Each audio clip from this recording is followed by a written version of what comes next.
Super. Eh ben, shalom à toutes et à tous. On se retrouve comme chaque mercredi grâce à Midreshet Yehuda Manitou. On parle de Manitou, de moralité et d'égalité avec le Rav Menachem Ackerman.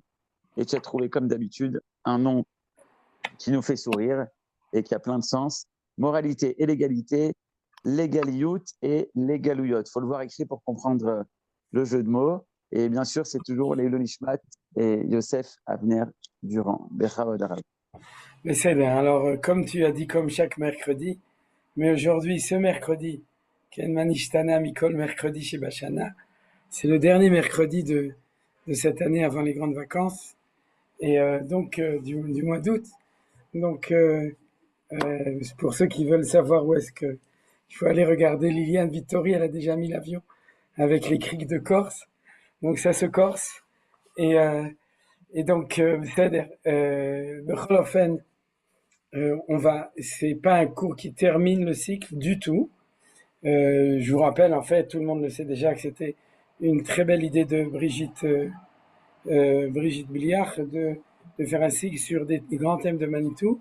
Et là, on est arrivé dans un thème qui est tellement grand que Bezrat Hashem, on continuera l'année prochaine. Alors, est-ce que avant les Chagim, je ferai plutôt des choses qui seront préparation au Chagim, ou a priori, je pense que les 2 premières semaines, on continuera dans le thème, et puis après, en avançant vers Rosh Hashanah Yom Kippour, peut-être qu'il y aura des choses qui seront liées avec, on verra, mais en tout cas, c'est sûr que aussi après les Chagim, Bezrat Hashem, on continuera, et ce thème, en tout cas, va nous prendre, je dis encore quelques mois, j'espère, Bezrat Hashem, 2 ou 3 mois, puisque, comme je vous ai dit, Manitou l'a dit lui-même, c'est le chidouche, on peut dire, c'est pas seulement l'étude de chacun des sous-thèmes, c'est aussi la possibilité pour ceux qui suivent assidûment de tout d'un coup d'avoir une vision générale, non seulement la vision globale de Manitou de la Torah, mais du coup aussi de la Torah.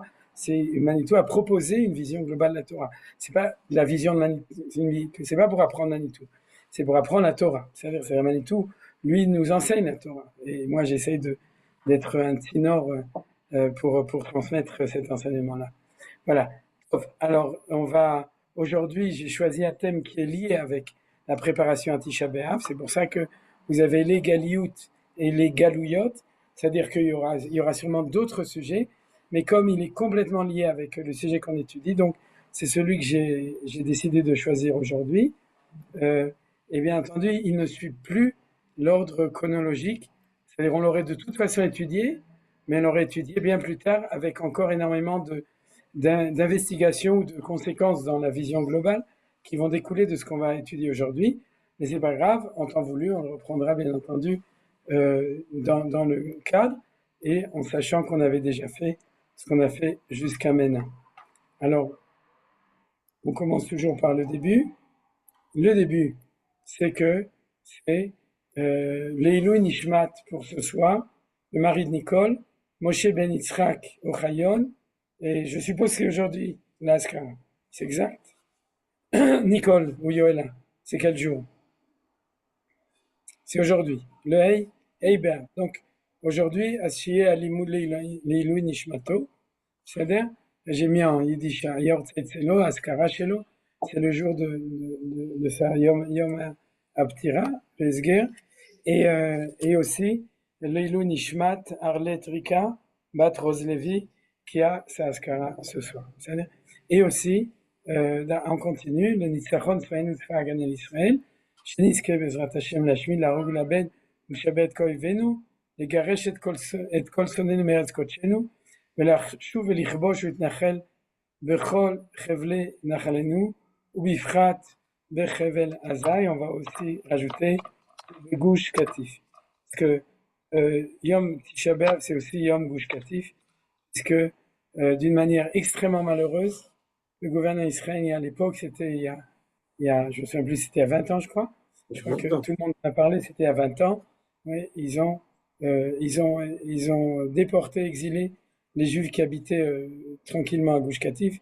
Et les Arabes ont continué à faire le travail, puisqu'ils ont tout cassé, tout brûlé. Surtout, ils se sont dépêchés de brûler toutes les synagogues et toutes les chivotes de Gush Katif pour bien montrer quel genre de civilisation et quel genre d'immoralité il c'est. לשמירה על כל חיילינו מכל צרה וצוקה מכל פגרה, לרפואת הנפש ורפואת הגוף לכל הפצועים ולכל הנפגעים במלחמה זו, לפדיון כל החטופים והשבויים בעזה ברחמים גדולים ולשמירה עליהם, לנקמת דמם של כל החיילים הגיבורים שנפלו במלחמתנו ושל כל הנרצחים, השם ייקום דמם, ובתוכם יוסף אבנר, בן השם ייקום דמו, בן אלי ורחל דורן. כי אתה אדוני הולך עמנו במלחמותינו ושלנו אחרי שגאולתנו, כמו שכתבת בתורתך, כי אדוני אלוהיכם ההולך עמכם להילחם לכם עם אויביכם להושיע אתכם, ונאמר amen. Alors du coup je pense à quelque chose que j'ai oublié de préparer, mais je vais vous l'envoyer sur les groupes parce que j'avais prévu de le faire à la fin du cours. C'est que comme ce qu'on dit au début de chaque cours, c'est une tfila. Je vous avais dit que vous pouvez la mettre dans Shoméat Tfila. Ça fait 2 ans que je vous dis que si vous pouvez, vous pouvez tout simplement la prendre et la dire dans Shoméat Tfila à chaque tfila. C'est une tfila pour tout ce qui est important. Et comme on est en guerre, c'est pas possible de prier et de faire semblant que le monde continue au niveau de la tfila de manière normale. On prie pour les malades qu'on connaît et puis pour la parnassa, et puis on prie pas pour ce qui est le plus important, ce qui se passe au niveau du peuple juif. Donc, c'est ce que je fais moi personnellement, quand j'oublie pas. Chaque fois dans Shoméat Tfila, j'ai aussi une autre méthode. S'il y a quelqu'un qui est intéressé ou rajouté dans la Hamida, en fait, je divise en plusieurs brachot. Je l'ai déjà dit une fois. Si ça intéresse quelqu'un, je vous dirai comment le faire. Et en tout cas, de manière simple, on le rajoute dans Shoméat Tfila et pour prier pour les choses qui sont importantes. Pourquoi je vous dis ça? Parce que Tisha B'Av, et selon la coutume des Ashkenazim et des Nord-Africains, uniquement à la prière de Mincha de Tisha B'Av, on va rajouter dans Tishkon. Tishkon, c'est la bracha de Vel Yerushalayim Yircha Berachamim Tashuv. C'est la bracha sur Bonné Yerushalayim. On va rajouter une fois par an, on va rajouter une prière de Tisha B'Av, qui est la prière de Nachem. Maintenant, la prière de Nachem, elle a un très grave problème. Quel est le grave problème de la prière de Nachem? C'est que on parle de la situation du temple et de Jérusalem comme elle était il y a 200 ans, 300 ans, ou il y a 500 ans, ou il y a 1000 ans. On dit Yerushalayim, qui est endeuillé, qui est assis par terre, et qui pleure parce que ses enfants ne sont pas là, et qu'elle est complètement détruite. Alors il y a un très grave problème, il y a 2 graves problèmes dedans. Le premier, c'est qu'on n'a pas le droit de mentir dans la tfila, et ça c'est valable pour plein d'autres tfilotes, où on n'a pas le droit de mentir. On ne peut pas dire aie miséricorde de ton peuple qui est dispersé dans toutes les nations et qui est maltraité partout, et ramène-nous tous ensemble en Israël bientôt, etc., alors que tu es assis à Jérusalem. On n'a pas le droit de mentir. Tu peux dire aie miséricorde de tous les Juifs qui ne sont pas encore revenus et qui sont maltraités dans la Galoute. Ça, on peut le dire, et c'est comme ça que je dis quand je fais le Tahanoun tous les lundis et les jeudis. J'ai un peu changé les choses, et je vous invite à faire la même chose. Si vous voulez le texte corrigé, je peux aussi vous l'envoyer. C'est-à-dire, mais il y a un deuxième problème qui est beaucoup plus grave. C'est le problème de ce qu'on appelle la Kfiyut Tova, de la, comment on dit en français, Kfiyut Tova. Reconnaissance. Oui, de la non-reconnaissance. C'est-à-dire de la non-reconnaissance. L'ingratitude. Voilà, l'ingratitude. Tu es assis dans un palais à Jérusalem, c'est-à-dire et tu manges à ta faim et tout, et tu es en train de dire à Dieu, écoute Dieu, aie miséricorde sur moi parce que je suis assis dans un ghetto et je crève de faim et tout va mal et tous les Juifs sont comme moi. Et bien en fin de compte, tu es en train de ne pas dire merci à Dieu. Si on faisait ça à notre conjoint, on se ferait jeter. C'est-à-dire, parce qu'il dirait, ça fait 3 heures que je prépare le meilleur repas, et tu dis que tu es en train de crever de faim, que tu n'as pas de pain, que tu as rien du tout, que tu t'appelles Denis Papin. Donc, c'est pour ça que c'est immoral de faire ces choses-là. Alors, qu'est-ce qu'on fait avec Nachem? Nachem, c'est le pire du tout. Parce que c'est une prière qui décrit la galoute et le truc, et au présent, il dit les Romains ont tout détruit, on est ici et tout. Et c'était tellement impossible que Baruch Hashem, le Rav Goren, le grand rabbin de Tzahal, et ensuite de Eretz Israël, le Rav Israël, Rav Shlomo Goren, qui est un de nos maîtres, a rédigé un Nusach de Nachem qui correspond à notre temps et qui s'est inspiré essentiellement du Nusach de Nachem qui est dans le Yerushalmi. Comme par hasard, dans le Talmud de Jérusalem, il y avait un Nusach qui nous correspond à nous, alors que dans le Talmud de Babylone, il y a un Nusach qui correspond aux gens qui habitaient à Babylone. Donc, pourquoi je vous dis ça? J'ai oublié de le mettre ici, mais c'est pas grave. Les Ezrat Hashem Bli Neder, je vous l'envoie sur les groupes et vous pourrez le faire passer. Yohann il fera passer aussi dans les groupes que j'ai pas, pour que tout simplement le jour de Tisha B'Av, vous avez votre portable et puis vous l'ouvrez et puis vous lisez ce texte au lieu du texte actuel. Et c'est une grande mitzvah de le diffuser un maximum. C'est-à-dire de demander que dans votre synagogue, d'aller chez le rav de la synagogue, de lui montrer le Nusach et lui demander que ce soit le Nusach qui soit distribué à tous les gens de votre Keïla, si ce n'est pas déjà fait. Voilà. Donc maintenant, on revient à notre sujet. C'était pas une remarque, c'était une démarque.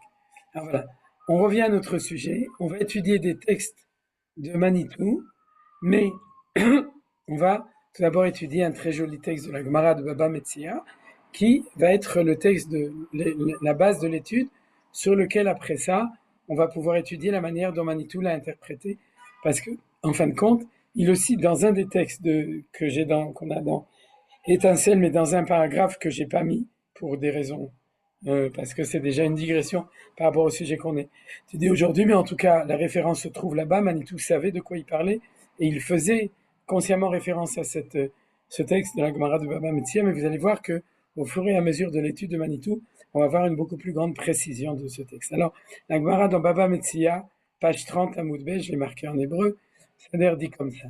De Tani Rav Yosef. Rav Yosef enseignait, oui, et là il citait un verset de Shemot chapitre 18, Vizarta etem, et achukim et atorot, voda'ata lahem et aderech el chuba, vet hamaaseh asher yasu.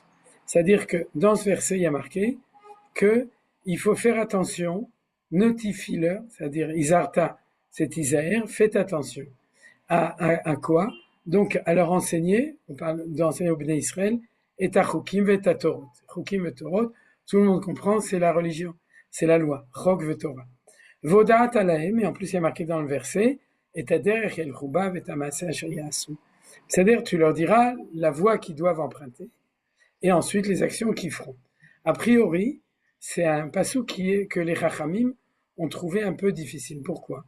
Parce qu'a priori, Chukim et Torot inclut la deuxième partie du passou. Je vais même d'ailleurs faire passer à la ligne pour que les choses soient plus précises. C'est-à-dire, si vous voulez, si on a une injonction, une azara, de faire Chukim et Torot, ça inclut tout. C'est-à-dire, les Chukim et les Torot, Chukim, on peut dire, c'est les 10 commandements, et Torot, c'est toute la Torah Kula. Torot au pluriel, en plus, c'est Torah Shebirtav, Torah Shebalpeh.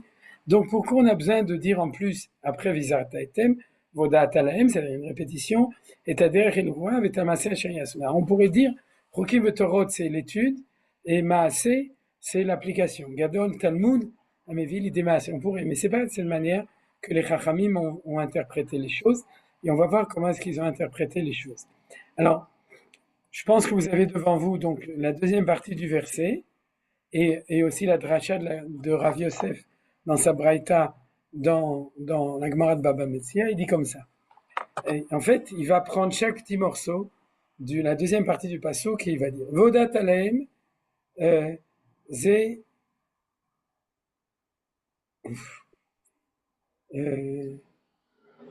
Zebet Chayem. En fait, la vérité, je me souviens plus très bien ce que la Gemara elle voulait dire comme ça.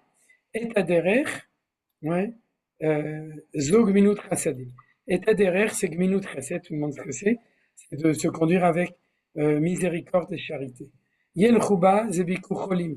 D'aller dans ce chemin, c'est d'aller visiter les malades.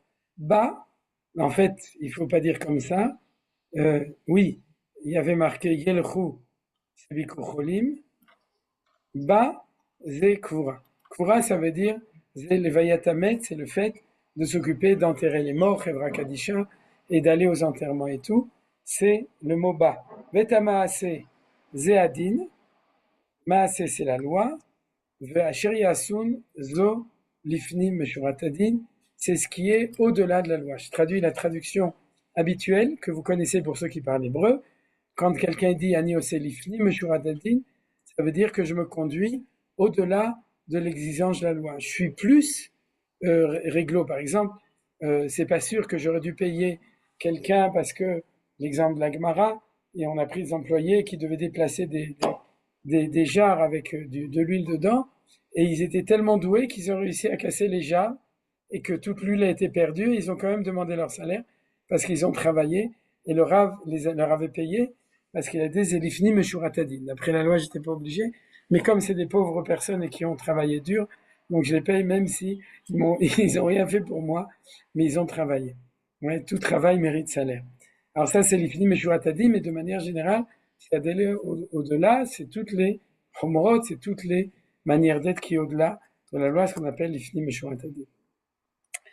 Alors, ce qu'on voit de manière très claire, c'est que Amaase Asheri Asun, c'est-à-dire qu'il faut aller au-delà. C'est pas qu'il faut aller selon le din, c'est-à-dire que toute cette interprétation, elle est au-delà de Chukim Vetorot. Vous comprenez? C'est-à-dire que Chukim Vetorot, c'est la loi telle qu'elle doit être. Et puis ensuite, ce qu'on voit ici, c'est qu'il y a Gminut Chesed, Bikur Cholim Kvura. La Gemara dit Bikur Cholim et Kvura, ça fait partie de Gminut Chesed. Elle en profite pour dire qu'il faut le faire même quand, selon la Gminut Chesed habituelle, tu l'aurais pas fait, et tu fais encore un petit peu plus. Et l'Ifni Meshuratadi, on comprend que ça fait partie aussi de cette chose-là. Et Bet Hayem, ça veut dire peut-être que c'est comme ça que tu vas réussir ta vie. C'est-à-dire, au-delà des Chukim et des Torot, il y a ça. Peut-être, hein, j'ai pas fait attention, donc j'ai pas bien regardé le commentaire. Alors, sur cette Gemara, sur cette Mishnah, qui est une braïta, la Gemara continue. Elle dit comme ça. Asun Zolifni Meshuratadi. Donc, la dernière interprétation des deux derniers mots du verset qui était Asher Yasun, la Braïta dit Zolifni Meshuratadin, la Gemara explique, de Amar Rabbi Yochanan, elle cite un Amora. C'est-à-dire Rav Yosef, c'est une Braïta, elle cite Rabbi Yochanan qui est le plus célèbre, puisque c'était le Rosh Yeshiva, la Yeshiva de Tibériade, en Eretz Israël, qui a enseigné la Torah d'Eretz Israël, c'est-à-dire, et le Talmud de Jérusalem, donc d'Amar Rabbi Yochanan dit, Lo harva Yerushalayim, et là, al shedanu ba din Torah.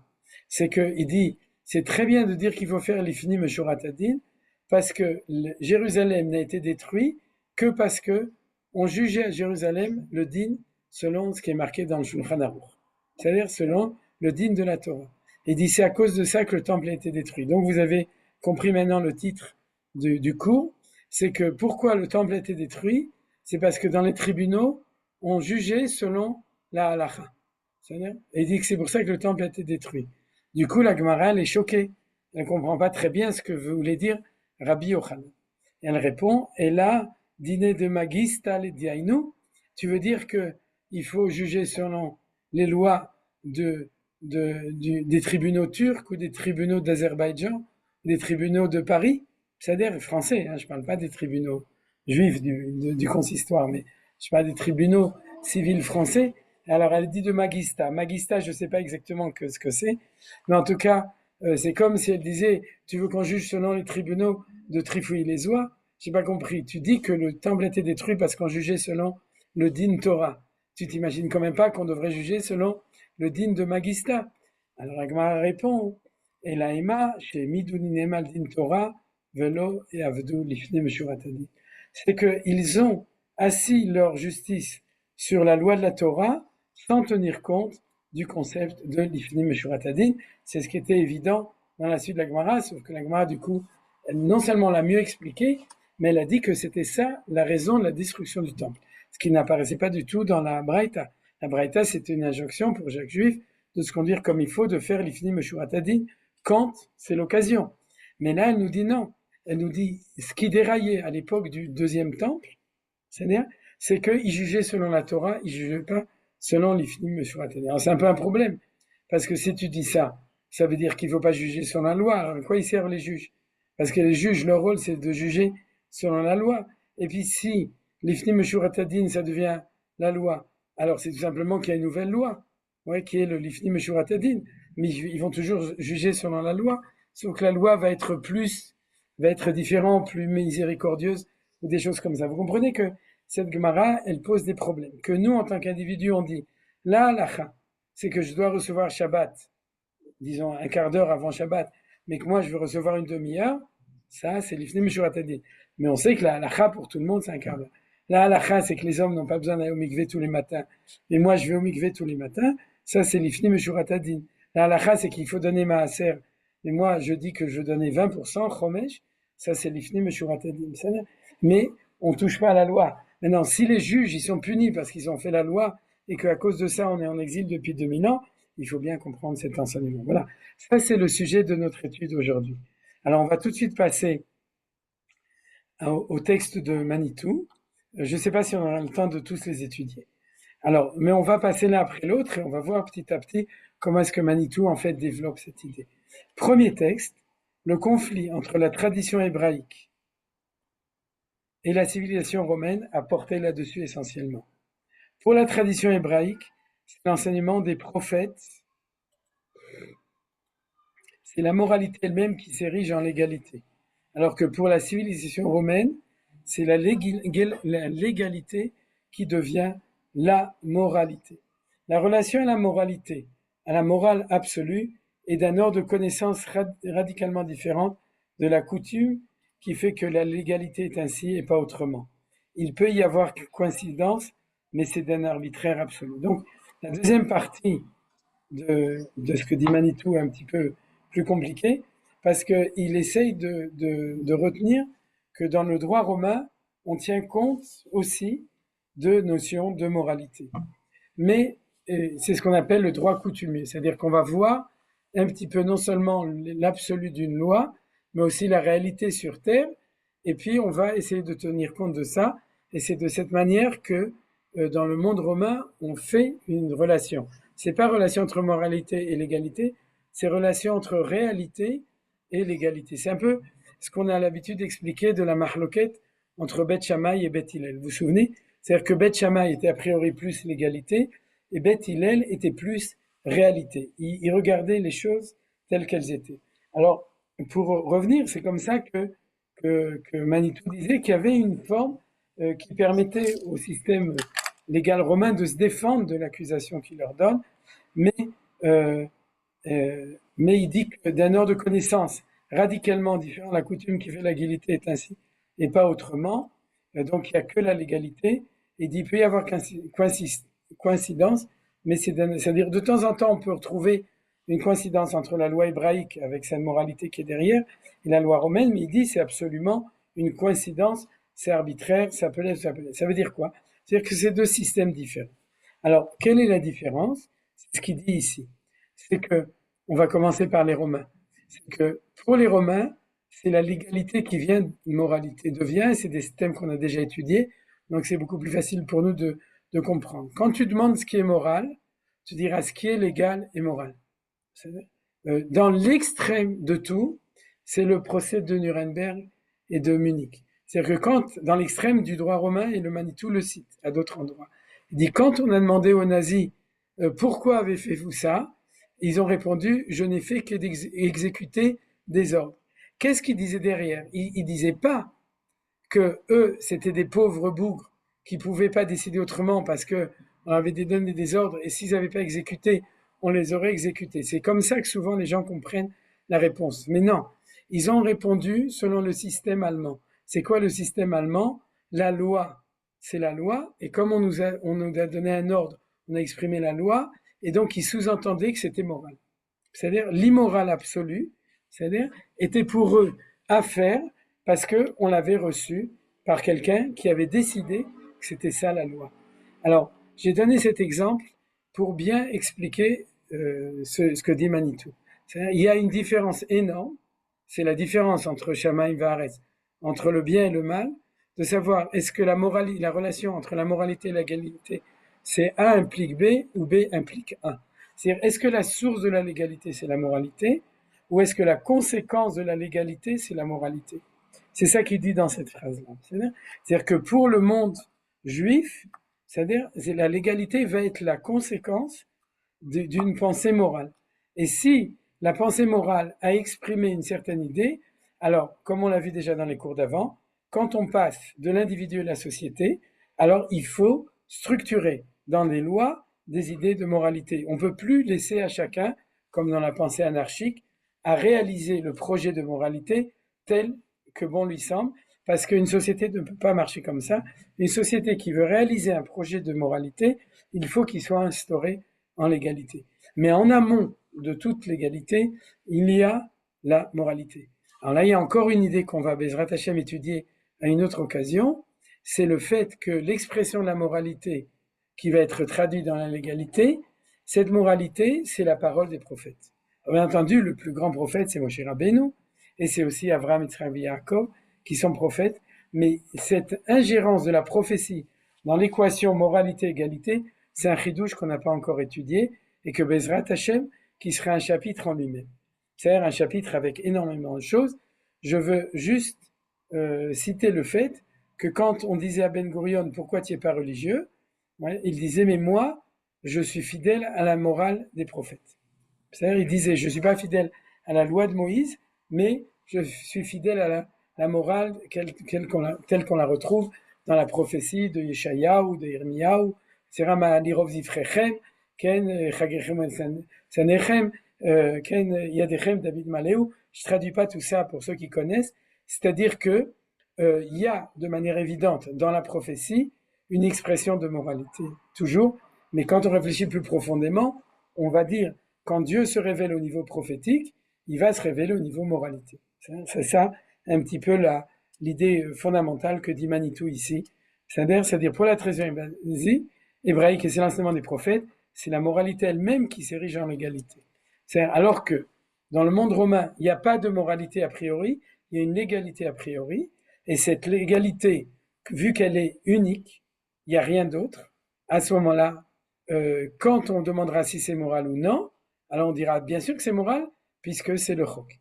Je ne sais pas si vous vous souvenez au moment des accords d'Oslo, c'est-à-dire, et au moment du Gush Katif, c'est-à-dire c'était l'argument massu du gouvernement et de tout ce qui a été fait à cette époque de Nora Vayom, au niveau de... On sait ce qui a été fait. Excusez-moi, je veux juste éteindre le téléphone. C'est-à-dire, c'est que la réponse était Zéachok, c'est la loi. Ouais.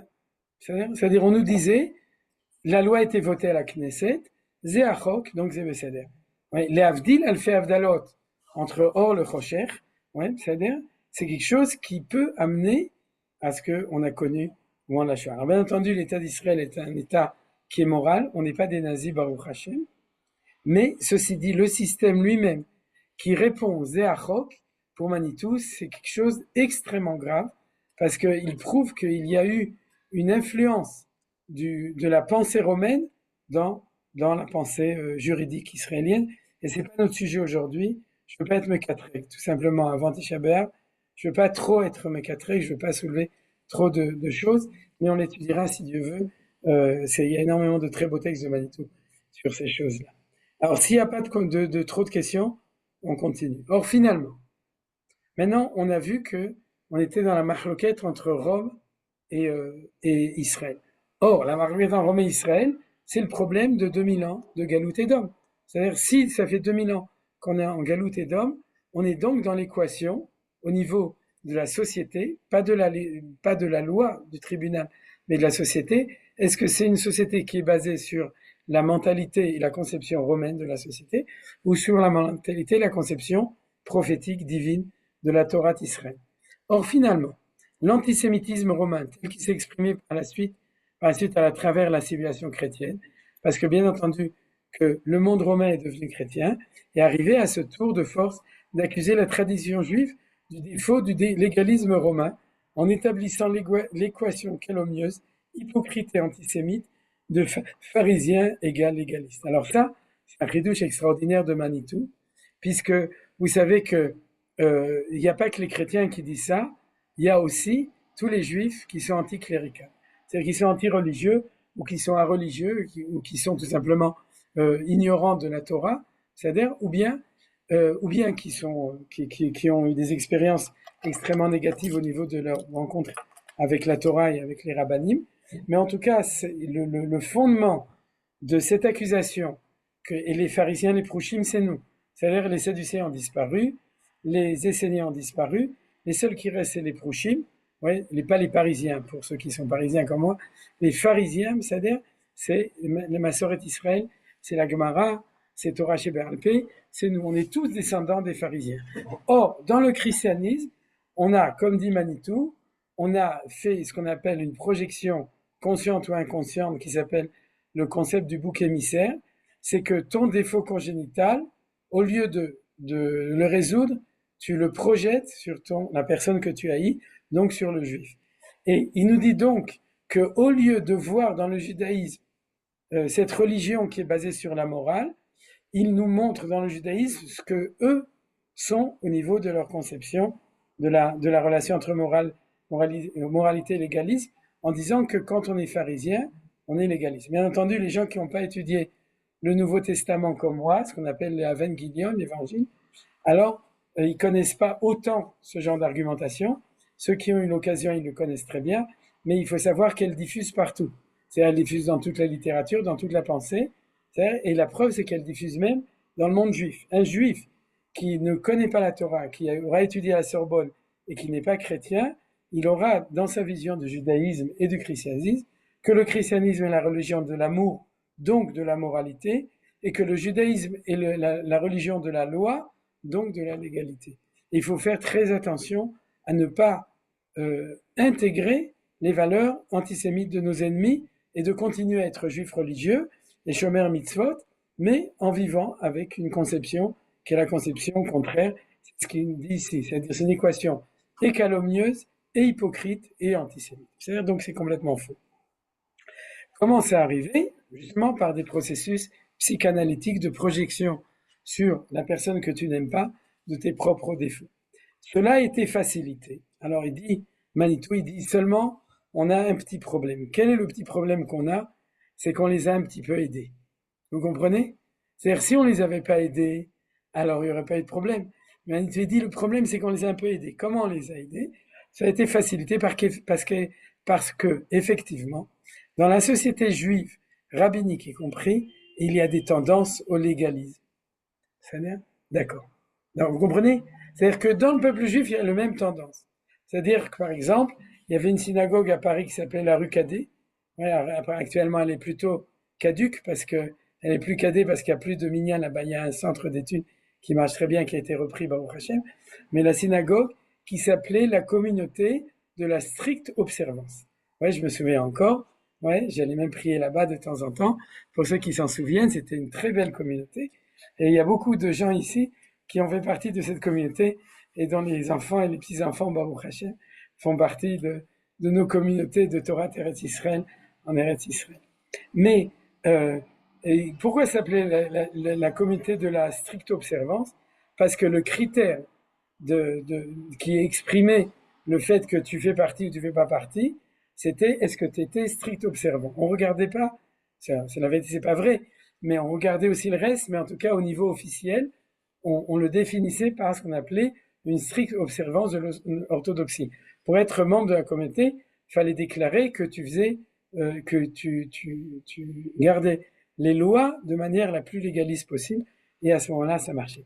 Comme par hasard, c'est les communautés, de nouveau, j'accuse pas, moi je suis pas, mais c'est les communautés qui avaient une culture allemande qui ont développé cette idée-là, c'est-à-dire en Allemagne, en Alsace-Lorraine, en Suisse, et dans d'autres pays qui fait partie, l'Autriche, qui fait partie, qu'à un certain moment de l'histoire, et un moment qui est en fait pour Manitou un dérapage de l'histoire dans ces communautés, où on a profondément intégré l'ambiance culturelle extérieure qui était celle que ce qui fait l'ordre ou la réussite de la civilisation, c'est la loi et l'ordre, comme en Suisse, c'est-à-dire les gens qui connaissent ça pour la Suisse, et donc les Juifs, avec un accident de parcours extrêmement important, et ensuite avec, bien entendu, l'influence du milieu ambiant, alors ils étaient plus tendance. Mais d'après Manitou, on va voir, c'est un danger qui guette tous les Juifs. Pourquoi?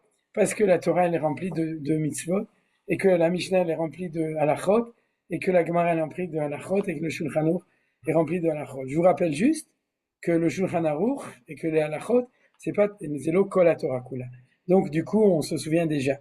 Mais le tendance au légalisme, c'est-à-dire d'ériger le monde dans la Torah qui est le monde des chukim, des mitzvot, comme le monde qui est tout, c'est-à-dire c'est ça, qui est le tout de la Torah, c'est ce qu'on appelle la tendance au légalisme. Or, comme elle existe, et que Baruch Hashem, Dieu nous a donné 613 mitzvot, plus toutes les mitzvot des Rabbanan et les Minhagim Atovim, et toutes ces choses-là, alors, c'était pas difficile pour des chrétiens de dire pharisien égale légaliste. Or, qu'est-ce que Manitou va nous dire? Phrase suivante, mais ces tendances au légalisme ont toujours été dénoncées comme étant hérétiques. C'est-à-dire qu'il faut savoir que quand il y a eu une frange du judaïsme, dit Manitou, alors Manitou, il va loin. Vous comprenez pourquoi tout le monde n'aime pas Manitou non plus. C'est-à-dire, il était quand même, pour certains outsiders, justement dans les milieux légalistes. Si vous rentrez dans une synagogue légaliste, et à ce moment-là, vous parlez de Manitou, ils vont dire oui, mais Manitou, lui, il n'était pas légaliste. Et vous direz oui, t'as raison, il n'était pas légaliste. Ah, donc il n'était pas religieux, il faisait pas une mitzvah. Il dit non, t'as tort, Manitou, il faisait tout, il faisait Shabbat, il mangeait kasher, il priait 3 fois par jour, il mettait les tefilines, ouais, et il donnait le maaser. Oui, il était très orthodoxe, mais il n'était pas légaliste. C'est-à-dire, alors du coup, on fait croire qu'il était en dehors du système. Mais, alors, qu'est-ce qu'il dit? C'est que c'est considéré comme une hérésie. C'est une hérésie de la Torah d'être légaliste. Et donc, du coup, les chrétiens se sont trompés.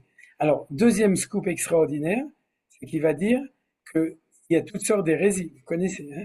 Il y a les hérésies de ceux des idolâtres, et les hérésies des laïcs. Il y a toutes sortes d'hérésies possibles du christianisme, de l'islam. Il y a plein d'hérésies possibles. C'est-à-dire du dualisme, il y a toutes sortes d'hérésies. Alors, Manitou nous a dit, cette hérésie, c'est ce qu'on appelle les sadducéens. Or, c'est très intéressant, parce que les chrétiens ont accusé les pharisiens d'être légalistes. Et Manitou nous dit, tout à fait d'accord, à l'époque du deuxième temple, dans le contexte où Jésus se promenait sur le parvis du temple, ouais, il n'était pas si parveux que ça, hein, quand il se promenait, mais et qu'il voyait la société décrivée, il n'avait pas tout à fait tort. En effet, ouais, il y avait une tendance légaliste dans le peuple juif. Mais cette tendance, qui dans la mémoire chrétienne était appelée pharisienne, dans la mémoire juive, elle était appelée sadducéenne. Or, les tzedokim, on les connaît. Non seulement on les connaît, on a énormément de sources sur les tzedokim. Par exemple, toutes les discussions qu'on a entre nous, le jour du Yom Kippour, comment le Kohen Gadol rentre à l'intérieur du temple, ou bien comment est-ce qu'on compte l'Omer, à partir de quel moment, et énormément de sources. Donc, on aura Bezrat Hashem l'occasion de voir comment est-ce que les sources sur le sadducéisme, c'est-à-dire les sadducéens, font partie d'une secte hérétique dans laquelle leur hérésie, c'est le fait d'être légaliste, c'est-à-dire d'être romain, ouais, dans le cas du peuple juif. Est-ce que ça vous étonne qu'à l'époque où on a été conquis par les Romains, l'époque du deuxième temple, apparaît le mouvement sadducéen? Absolument pas. Pour Manitou, c'est normal. Les sadducéens sont des juifs assimilés au légalisme romain. Et comme ils sont assimilés au légalisme romain, ce qu'ils vont faire, c'est qu'ils vont créer une religion juive qui ressemble à la religion romaine ou la civilisation romaine. De même que quand tu vas te promener dans une synagogue réformée aux États-Unis, tu ne seras pas étonné de la ressemblance frappante entre l'église protestante qui est juste à côté et la synagogue réformée américaine. Tout simplement, ils ont fait un judaïsme qui correspond à l'ambiance. Donc, comme à l'époque du deuxième temple, l'ambiance culturelle, c'est l'ambiance romaine, d'abord grecque, ensuite romaine, mais gréco-romaine, ça va ensemble, et surtout romaine. Alors donc, il va y avoir la frange la plus assimilée au romaïsme, parce que comme vous le savez, l'aristocratie à l'époque du deuxième temple était sadducéenne, le peuple était pharisien, et les ascètes étaient esséniens. Ils vivaient dans des grottes, dans le désert de Judée, c'est encore autre chose. Mais à part eux qui étaient des bizarres, on avait le peuple qui était en bonne santé, Baruch Hashem, c'est-à-dire qu'ils étaient juifs normaux, ils parlaient le yiddish, ils parlaient l'hébreu, ils parlaient le judéo-espagnol, et puis ils avaient l'habitude de toutes les coutumes, et ils chantaient, et ils dansaient, ils mangeaient comme des juifs. Et puis, ceux qui avaient étudié dans les universités romaines, ils sont devenus sadducéens. C'est quoi? On n'est pas romain, on reste juif, mais on intègre les valeurs. Et c'est hérétique. C'est-à-dire, c'est une hérésie du judaïsme. La preuve, c'est que les sadducéens n'étaient pas acceptés dans les synagogues, et qu'ils n'étaient pas acceptés au Beth Midrash, et qu'ils n'étaient pas acceptés au Sanhedrin, et qu'ils n'étaient pas acceptés au temple. puisque le Cohen le grand Cohen Gadol à Yom Kippour était soupçonné d'être sadducéen, et puis on faisait tout pour qu'il ne le soit pas, énormément d'histoires de conflits entre eux et nous, et Baruch Hashem, les sadducéens ont disparu en tant que secte. C'est-à-dire, mais chaque fois que Manitou voyait quelqu'un qui se conduisait selon la définition de Manitou, c'est-à-dire du légalisme comme un sadducéen, il disait qu'il était sadducéen. Alors la plus belle blague de ça, j'imagine qu'une partie de vous la connaissent, c'est qu'une fois il y a eu un colloque à Jérusalem où Manitou était assis à côté de Yeshayahu Lebovitch. Et il lui a dit, quand ils étaient assis à côté, professeur Yeshayahu Lebovitch que vous connaissez, quand il a regardé, il a dit bonjour, monsieur le professeur et tout. Il dit, je suis très content de vous rencontrer. Et Yeshayahu fait un grand sourire, il demande pourquoi. Il dit, c'est la première fois de ma vie que je rencontre un sadducéen vivant. C'est-à-dire pourquoi? Parce que tout le système de Yeshayahu Lebovitch, d'ailleurs, Yeshayahu Lebovitch était 100% allemand, cachère de l'université de Berlin, à part le fait qu'il enseignait la Torah. Mais c'est lui qui a exprimé de la manière la plus extrême un système de Torah qui est basé que sur le légalisme. Et c'est pour ça que Manitou, en rigolant, lui a dit qu'il était sadducéen de Sadoki. Alors donc, on a appris un deuxième principe très important, c'est que le problème du légalisme n'est pas uniquement dans le monde romain, mais il risque de rentrer dans le monde juif à cause d'une tendance naturelle au légalisme qui est due au fait que Mala Asot, on a plein de mitzvot, on a 613 mitzvot, et encore plein de choses comme ça, et qu'on étudie, et qu'on adore, et qu'on pense qu'ils sont très importants. Alors le sadducéisme, c'est finalement faire une erreur de diagnostic, et se relier à la tradition orale de l'élaboration de la loi morale, comme s'il s'agissait d'une tradition écrite. C'est pour ça pourquoi les sadducéens nient l'existence d'une tradition orale. Il arrive donc que tout un secteur de la vie juive joue à donner raison aux ennemis du judaïsme en jouant au légalisme. Maintenant, Manitou, là, il va sortir de la période historique du deuxième temple et il va rentrer dans les 2000 ans d'exil de Rome. Il va parler de la sociologie du peuple juif depuis jusqu'à maintenant. Et chaque mot est riche d'interprétation dans Manitou et je vous l'explique, et les autres textes qu'on verra, on les explique. Qu'est-ce qu'il dit? Il dit quelque chose comme ça. Vous savez que les sadducéens officiellement ont été hérétiques parce qu'ils n'acceptent pas la loi orale. Oui, les Esséniens et les sadducéens étaient, en fin de compte, des intégristes de la Torah Shebalpé sans Torah Shebalpé.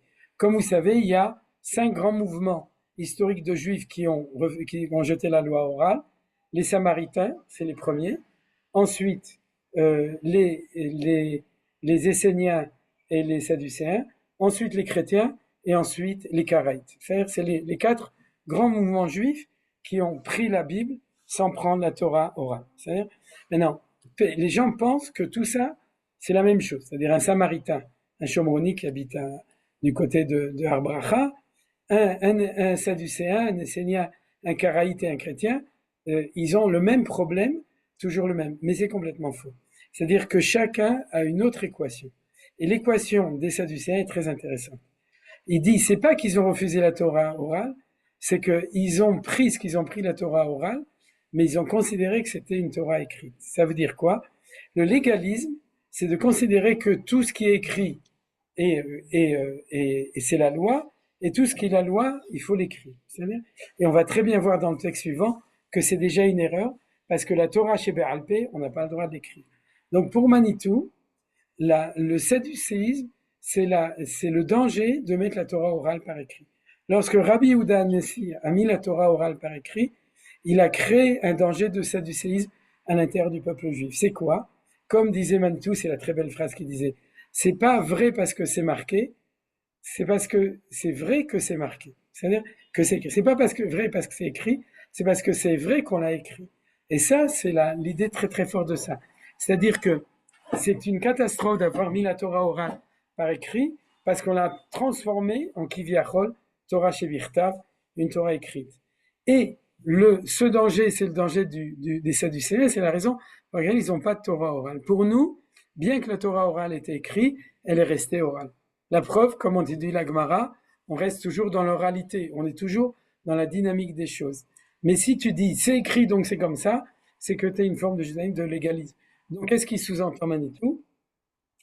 C'est qu'il y a encore beaucoup de légalistes, donc qui sont dans l'hérésie, dans le danger de l'hérésie sadducéenne, et du coup de donner de l'eau dans le moulin des chrétiens, en plus, c'est ça le pire de tout, c'est-à-dire dans la mesure où ils ont, en fin de compte, créé une manière de lecture du judaïsme où qui dit tout ce qui est écrit, c'est la loi, c'est comme ça, et puis on ne peut pas discuter. Alors, on va continuer. Le besoin du droit dans l'établissement de la loi talmudique. La Kabbalah enseigne que la proie qu'il y avait dans la bouche d'Ésaü était la Neshama de Rabbi Meir. Rabbi Meir était un descendant de convertis de Édom, c'est-à-dire il était romain qui s'était converti.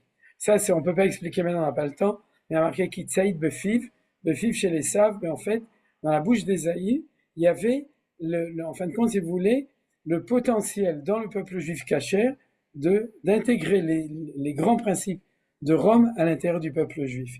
Rabbi Meir était le grand maître de la Torah chez Béal Pé, Sta Mishnah Rabbi Meir. Lorsqu'on n'a pas besoin de citer qui enseignait cette Mishnah, l'enseignement de Rabbi Meir. Ça veut dire quoi?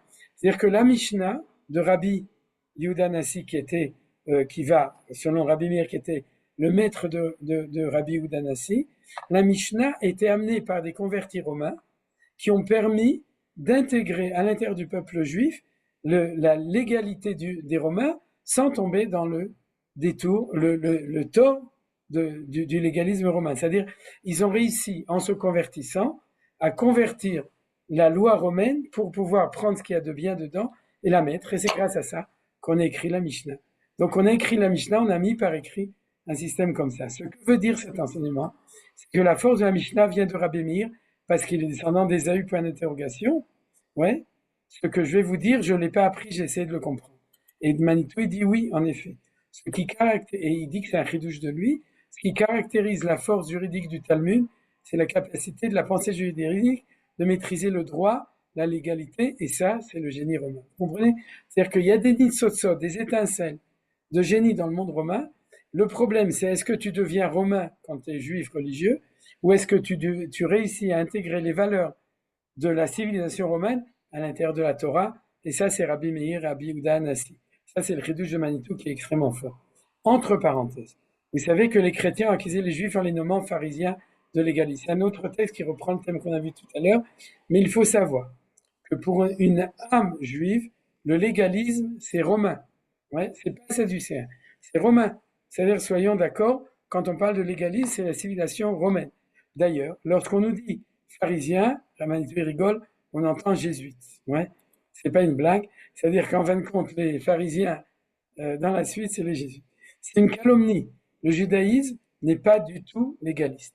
Mais on est obligé d'être légaliste pour avoir un cadre de droit dans la société. Vous avez compris? C'est-à-dire que le légalisme est vrai à condition que c'est une partie du système global. S'il devient le système global, s'il est totalitaire, zéachok, à ce moment-là, on n'est plus juif, on est romain, bien qu'on parle hébreu et qu'on parle de Torah. Le piège de la mentalité talmudique qu'on appelle le pilpoul, c'est précisément le légalisme romain. Vous voyez que Manitou, il va très loin. Vous savez qu'il y avait une critique dans la manière d'étudier la Gemara qui s'appelait le pilpoul. C'est-à-dire, il y a des yeshivot où on adore le pilpoul, c'est ce qu'on appelle le pilpoul, mais par exemple, il va citer tout de suite le Maharal, qui a critiqué une certaine manière d'étudier qui s'appelait le pilpoul. Et dans le monde sfarad aussi, on critique cette manière. Cette manière existe. Elle existait surtout à l'époque des Baalé à Tosafot, des Tosafistes, et elle était aussi refusée par eux. C'est-à-dire qu'elle était digérée, on a pris les bonnes choses, mais elle n'est pas. Et nous dit Manitou, un des Gilgulim, un des nouveaux retournements de cette tendance-là, après l'accusation des chrétiens, le légalisme romain, les sadducéens, c'est une manière d'étudier la Gemara, parce que la Gemara, c'est vraiment étudier la loi. Donc, il faut faire attention à étudier la Gemara comme un juif, et pas comme un légaliste. Et si tu l'étudies, alors t'es pas sadducéen, t'es juif cachère, mais t'es trop dans le pilpou. C'est pour ça, les grands talmudistes se sont d'ailleurs toujours insurgés contre le pilpoul. Il suffit de citer le Maharal. Vous avez en bas la référence dans Netiva Torah, dans Netivot Olam, qui critiquait cette manière. C'est pas par hasard que c'est le Maharal, parce que vous savez, le Maharal était un grand talmudiste, mais il était aussi un grand penseur. Le pilpoul est nécessaire en travaux pratiques, en exercice de style. Mais dès qu'on croit que l'exercice de style sur la Torah, ça devient du légalisme juridique. Vous comprenez? Un mathématicien, il faut qu'il fasse plein d'exercices de mathématiques. Un pianiste, il faut qu'il dise tout le temps gamme qui est l'herbe gaïsama avec gamme, il faut qu'il fasse des gammes, veut gamme. D'accord, mais les gammes, c'est pas la musique. C'est-à-dire, c'est un exercice. Et le jour où tu fais la musique, il faut que tu rentres un neshama dans ce que tu joues. C'est-à-dire, il faut que tu rentres tout ton être. Donc là, ça devient la musique. Or, précisément, la force de la Torah chez Béalpé vient de cette capacité de servir de ce qui est l'apanage d'Ésaü, le droit romain pour la Torah. Pourquoi Isaac aimait-il Ésaü? Vous vous souvenez quelle est la vertu de Isaac, de Yitzhak? Chesed ou Gvura? Gvura, Gvura, c'est le légalisme, c'est la loi. Du côté du Chesed, c'est la bonté. Du côté de la Gvura, c'est la loi. Donc, Yitzhak adore Ésaü, donc il adore le droit romain. Et qui est-ce qui voit dedans? Pas le légaliste romain. Il va voir celui qui va réussir à le rentrer dedans, c'est Rabbi Meir. C'est le Zohar qui dit qui tseid befiv, c'était Rabbi Meir. Ouais, c'est-à-dire parce que dans sa bouche, il y avait la force de la Torah Shebalpé qui est Rabbi Meir. Selon le Midrash, Ésaü est un expert en pile-poule. Alors on va voir, on va donner un exemple du pile-poule d'Ésaü. C'est-à-dire, il trompait son père en lui posant des questions d'orthodoxe. Est-ce que c'est cachère? Alors Isaac a dit, qu'est-ce qu'il est pieux, mon fils? C'est très sérieux. Il demandait à son père, est-ce qu'on fait le maaser sur le sel? On ne fait pas le maaser sur le sel, parce qu'on fait maaser que sur ce qui pousse, sur le végétal et l'animal. Mais il voulait lui faire croire qu'il était tellement pieux qu'il fallait faire même le maaser sur le sel qui est minéral. Alors le Midrash, il croit qu'on fait croire qu'il est très pieux. Mais Manitou, il dit que non. C'est qu'il était en train de vendre à Yitzhak une religion juive qui était légaliste. Et du coup, Yitzhak, il était tout content, il a vu son fils, il dit, mais qu'est-ce qu'il est pieux, mon fils? Isaac se disait, il est pieux à ce point, le maaser sur le sel. Vous voyez que Manitou rigolait un petit peu dedans, mais on a continué. Alors, on va encore un petit peu continuer. Ce risque de subsister la légalité à la moralité n'existe pas seulement par rapport aux lois votées dans la Knesset. Et ça, c'est un autre sujet. Ouais. Elle se définit aussi par rapport au Shulchan Aruch lui-même. C'est ce que j'ai appelé la tendance sadducéenne à l'intérieur de la communauté religieuse, pour qui c'est la Torah qui est la Constitution. Donc, comme il est 57, c'est-à-dire on va lire encore une phrase du dernier texte, à mon avis. C'est le dernier que je voulais étudier, oui. C'était le dernier de toute façon. Il dit comme ça. Une espèce d'attitude légaliste a envahi la tradition juive dans toute l'histoire de la Gola de 2000 ans. Bien entendu, on était chez Esav. Mais l'étymologie va jusque-là, le mot de halacha, et ça c'est le point important. La halacha c'est la loi, c'est-à-dire qui traduit l'aspect légal de la Torah comme loi, signifie lui-même la marche. Halacha, ça veut dire marcher. Comparé à alicha, altikri alichot, et la halachot, c'est ce qu'on dit tous les jours dans la tfila, cela veut dire la marche à suivre. Mais il y a un aspect sadducéen qui envahit les communautés juives avec le temps.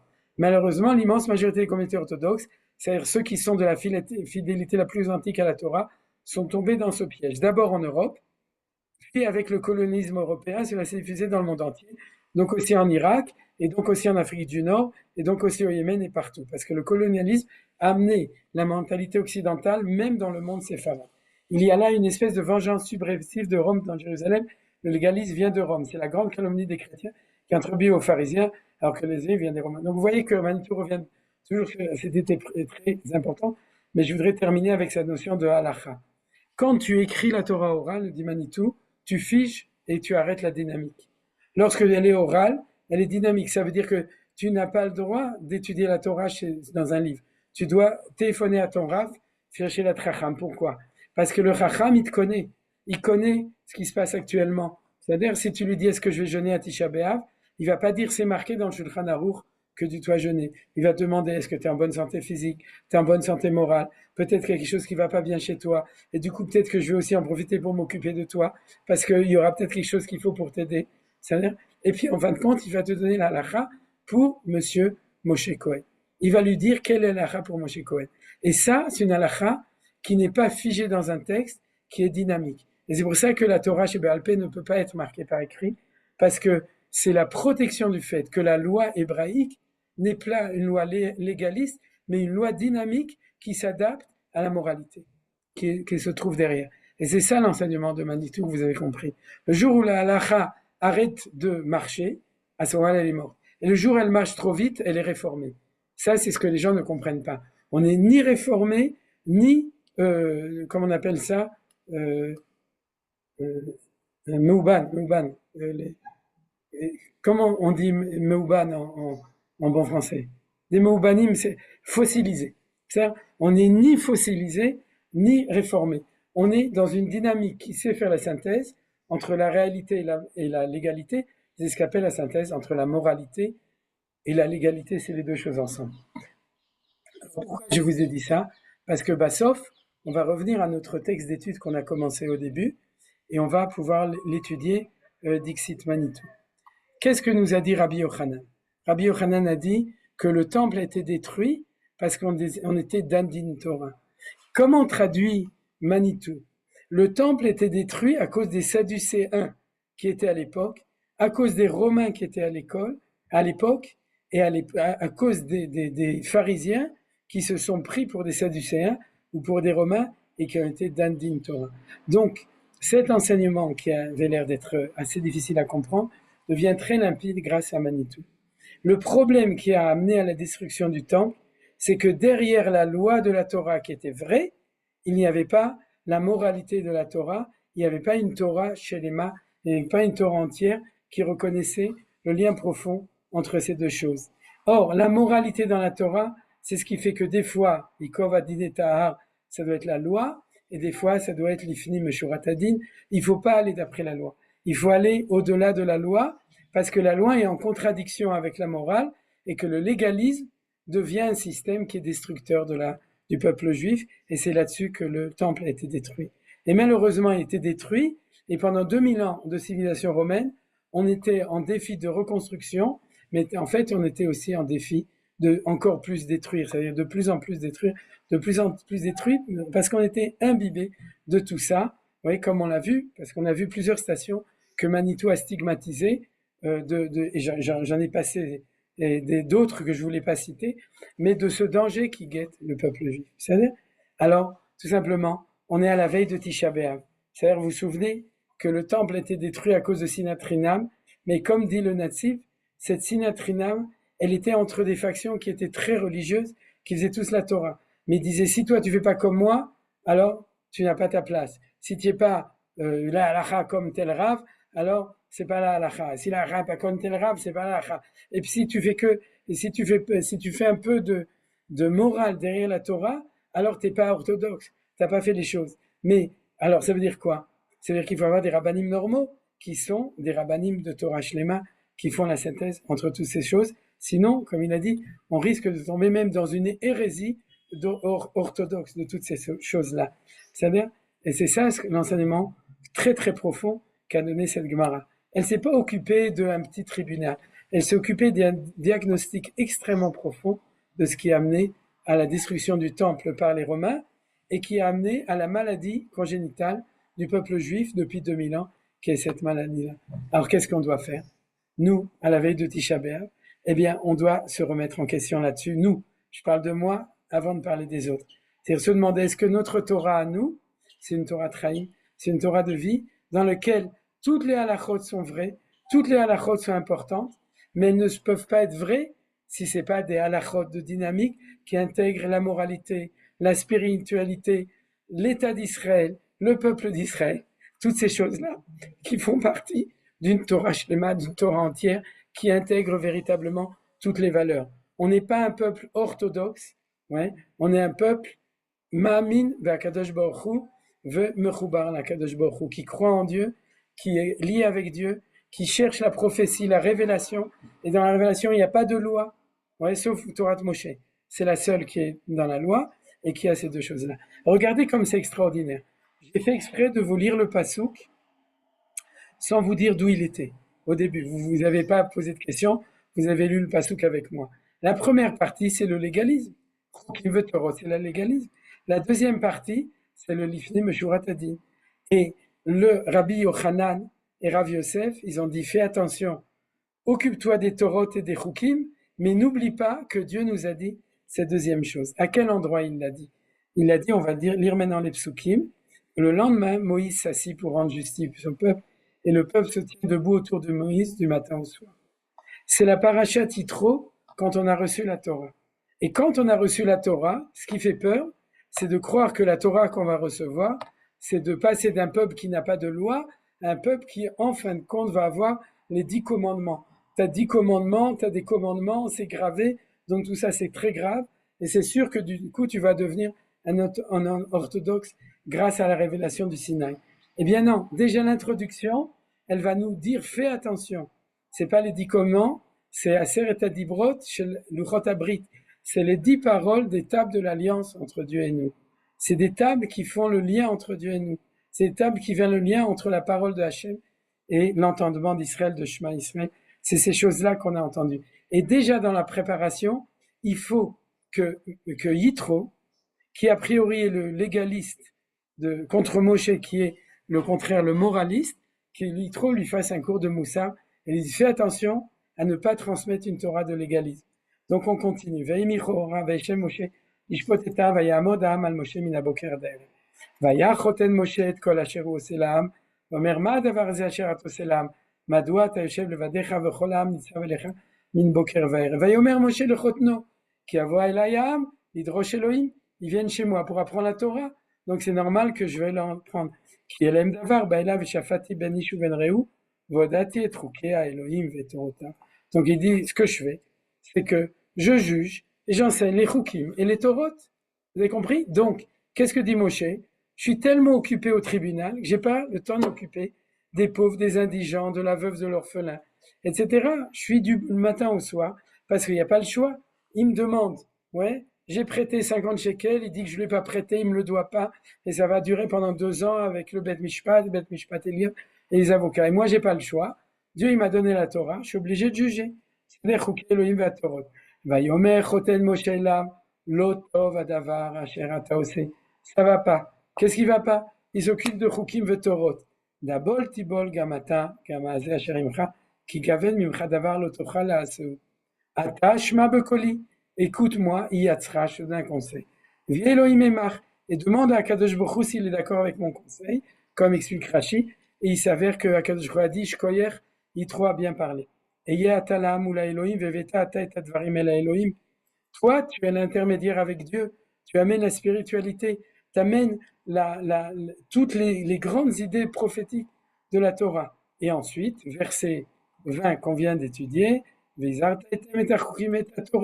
bien entendu que tu dois leur enseigner les Chukim et les Torot, mais continue Yitro, fais attention, fais attention à ne pas t'arrêter à la moitié du pasuk avec les Chukim et Torot. N'oublie pas que derrière la Torah, le din, il y a le Lifnim Meshurat Adin. Et je vais terminer en disant que jusqu'à maintenant, je traduisais toujours comme vous tous, Lifnim Meshurat Adin allait au-delà de la loi. Mais c'est pas ce qui a marqué. Lifnim, c'est Bifnim. C'est à l'intérieur. Comme on dit que le Kohen Gadol est un Ichnas Lifnai ve Lifnim. Le Lifnim Meshurat Adin, c'est pas une loi plus gentille, une loi plus miséricorde, la loi de l'amour, c'est-à-dire ou des choses comme ça. L'ifnim meshurat adin, c'est la valeur qui se trouve à l'intérieur alors que la loi est à l'extérieur. La loi, c'est la structure extérieure, c'est le levouche qui permet de faire marcher une société. À l'intérieur, il y a la spiritualité, il y a la révélation, il y a le chesed, il y a la moralité. C'est ce qui est au-delà. Voilà, c'est toutes ces valeurs qui sont la pnimiyut de la Torah. Il y a la pnimiyut, chitzoniyut. Chitzoniyut, halachot. Pnimiyut, moussa, kedusha, tahara, ratzon, elokut. Toutes ces choses-là, c'est ce qu'on appelle pnimiyut à Torah. Et c'est ça ce qu'on appelle l'ifnim meshurat adin. C'est pas que j'ai payé encore 50 shekels que j'étais pas obligé. C'est que dans ma tête, je n'ai pas séparé la pnimiyut de la chitzoniyut. Et si je sépare pas, alors c'est une Torah constructive, c'est une Torah de Geoula. C'est cette Torah qui va corriger ce qui malheureusement a amené la destruction du Beit Sheni et qui va nous faire qu'on sort Geoulim de la civilisation romaine et qu'on redevient Israël.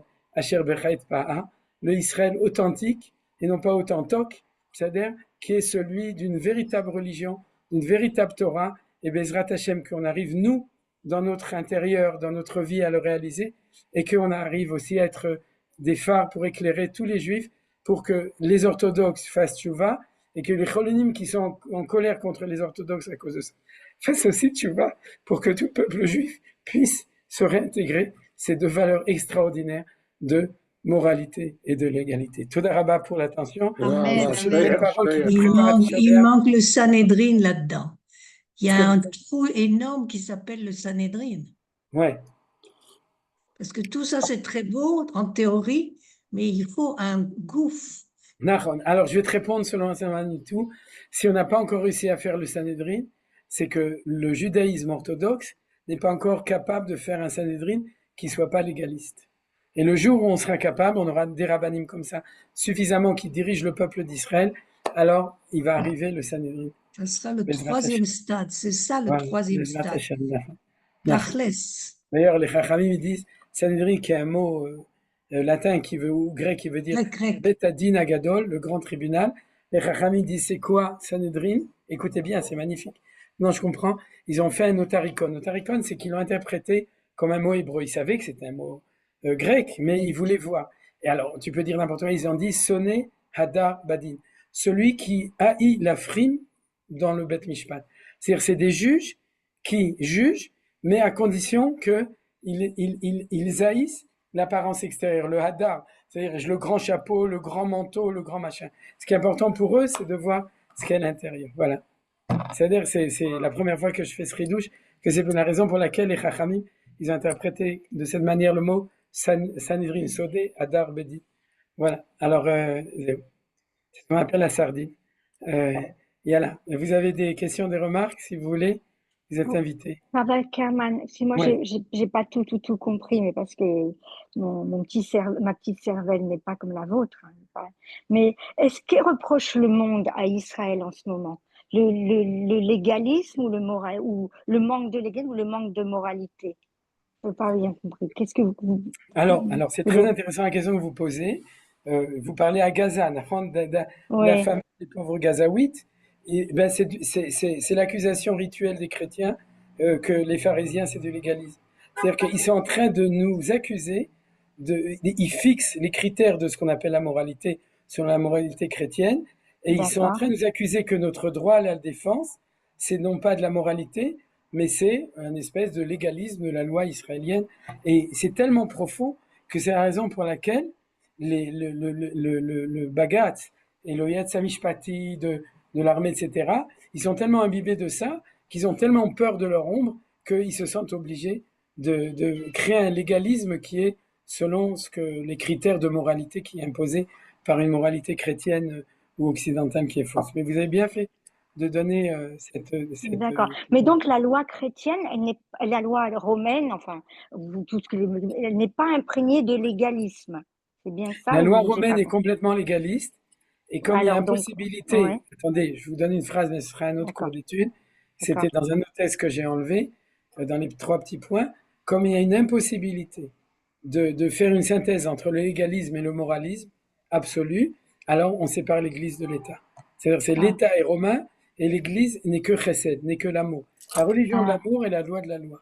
Il y a d'accord. pas, il y a une, il y a une- il y a un- on désespère d'une possibilité de faire la synthèse des deux, et ça va très très loin, mais c'est encore d'autres sujets que Bezrat Hashem on dira en D'accord, d'accord. Merci, 5786. merci beaucoup. Merci. Voilà, Simcha Rabba.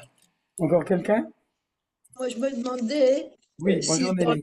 bonjour, si dans la Torah elle-même, dans les halachot, etc., il n'y a pas aussi à côté de ce dont vous parlez qui doit être en plus, c'est-à-dire il y a plein de halachot qui parlent du chesed, etc. Bien sûr. Pourquoi si on peut être légaliste dans ça aussi, c'est-à-dire récemment là, on a le bon, la bonne Absolument, c'est absolument. Absolument, Nelly. C'est le sujet qu'on a à apprendre après, c'est Torah de Moshe. D'accord. C'est la Torah de Moshe et la Torah qui, à l'intérieur des lois, intègre déjà aussi les valeurs morales. C'est ce et que c'est tu as aussi dit. dans la pardon, C'est Quoi? le Sefer Dvarim qui a rajouté ça. Non, c'est toute la Torah Kula. C'est pas le Zéro Sefer Torah de Dvarim. Moshe. parce que finalement, c'est ce qui me dérange, là, c'est que dans la halacha, Oui. telle que on critique, elle est légaliste, il y a aussi ces lois du chesed et C'est pour ça que c'est des critiques, mais Baruch Hashem, nos juifs orthodoxes, c'est pas des sadducéens. C'est-à-dire, c'est des bons juifs orthodoxes. c'est pour C'est ça bien. qu'il faut tant d'organisations de tzedaka, etc. Voilà, exactement, Bediou, parce que les choses, et quand tu es complètement dans la Torah, même si tu as des revers légalistes, Emmanuel est là pour les critiquer parce qu'ils sont dangereux, mais malgré tout, on n'est ni romain, ni que Yitzhak, ni Sadducéens, Baruch Hashem, on est en bonne santé. Mais le rôle de chaque Gadol Israël, c'est de dénoncer les risques de dérapement, quoi. C'est-à-dire, et c'est ça qu'il disait. Par exemple, il critiquait beaucoup Rav Ovadia, dans la mesure où il avait créé un mouvement orthodoxe à l'intérieur du monde sfarade qui était en bonne santé. C'est-à-dire, il pensait, mais Rav Ovadia, il est en bonne santé quand même. C'est-à-dire, il est complètement dans une Torah où il y a le chesed, il y a tout ça. Donc, je suis désolé, mais je suis obligé d'arrêter. Alors, Merci. je vous souhaite à tous, et à tout le monde Merci des bonnes beaucoup. vacances au mois d'août. Et Merci j'espère qu'on se beaucoup. reverra en bonne santé et Bessimcha avec une grande Géoula de Ham Israël. On va se voir D'ici peu, dimanche. on se Merci retrouvera beaucoup. au On va mois se voir des dimanche. Merci pour Touvé, à tout. bientôt. Amen. Merci Rav. Bessimcha Merci. Rabba et à bientôt. Et que tout le monde soit en bonne santé. Bezrat.